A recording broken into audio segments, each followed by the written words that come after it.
প্রস্তাবিত এডিপির মোট আকার ধরা হয়েছে 3 লক্ষ কোটি টাকা। এর মধ্যে জিওবি বাংলাদেশের অর্থায়নে, সরকারের অর্থায়নে 1,99,000 কোটি টাকা এবং প্রকল্প ঋণ অনুদান 1,10,000 কোটি টাকা। চলমান অর্থ বছরের তুলনায় এটি বড় আকারের উন্নয়ন কর্মসূচি, যা সরকারের বিনিয়োগ ও বাস্তবায়ন সক্ষমতা বৃদ্ধির ইঙ্গিত দেয়। অর্থনৈতিক প্রবৃদ্ধি ও কর্মসংস্থান সৃষ্টির লক্ষ্যে আগামী অর্থবছরের জন্য 3 লাখ কোটি টাকার বার্ষিক উন্নয়ন কর্মসূচি ঘোষণা করেছে সরকার। সোমবার প্রধানমন্ত্রী তারেক রহমানের সভাপতিত্বে এনএসির বৈঠকে এডিপি অনুমোদন দেওয়া হয়। পরে ব্রিফিংয়ে অর্থমন্ত্রী জানান, ভঙ্গুর অর্থনীতি পুনরুদ্ধারে বড় আকারের বাজেটের বিকল্প নেই। সাইফুল ইসলামের রিপোর্ট।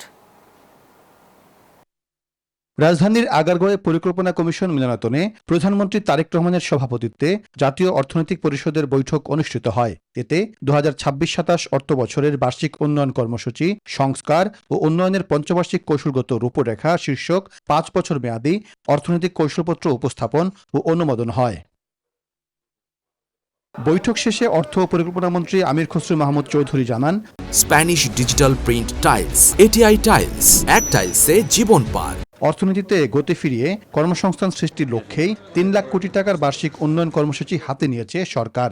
বলেন, প্রকল্পের অগ্রগতি ও স্বচ্ছতা নিশ্চিত করতে বিশেষভাবে নজর দেবে সরকার। প্রস্তাবিত এডিপির মোট আকার ধরা হয়েছে 3 লক্ষ কোটি টাকা।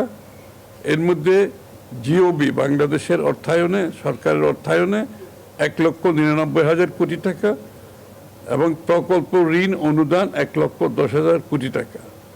চলমান অর্থ বছরের তুলনায় এটি বড় আকারের উন্নয়ন কর্মসূচি, যা সরকারের বিনিয়োগ ও বাস্তবায়ন সক্ষমতা বৃদ্ধির ইঙ্গিত দেয়।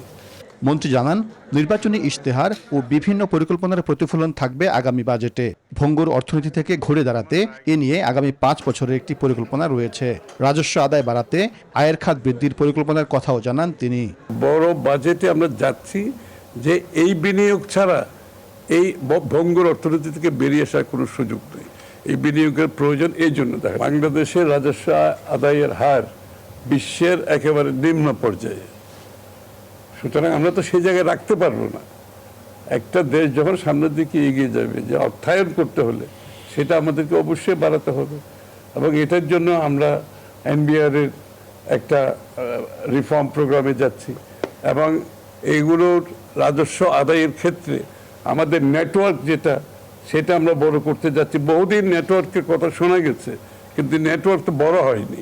বলেন, দুর্নীতি লুটপাট করতে অনেক প্রকল্প নিয়েছিল বিগত সরকার, তাই সব প্রকল্প নতুন করে পর্যালোচনা করা হচ্ছে। বিভিন্ন উন্নয়ন প্রকল্পের পরিচালক নিয়োগে সরকার নতুন পদ্ধতি অনুসরণ করবে বলেও জানান অর্থমন্ত্রী। যেগুলো আসলে প্রয়োজনীয়তা নাই, সেগুলো বাদ দেওয়া হবে। সাইফুল ইসলাম, নিউজ 24, ঢাকা।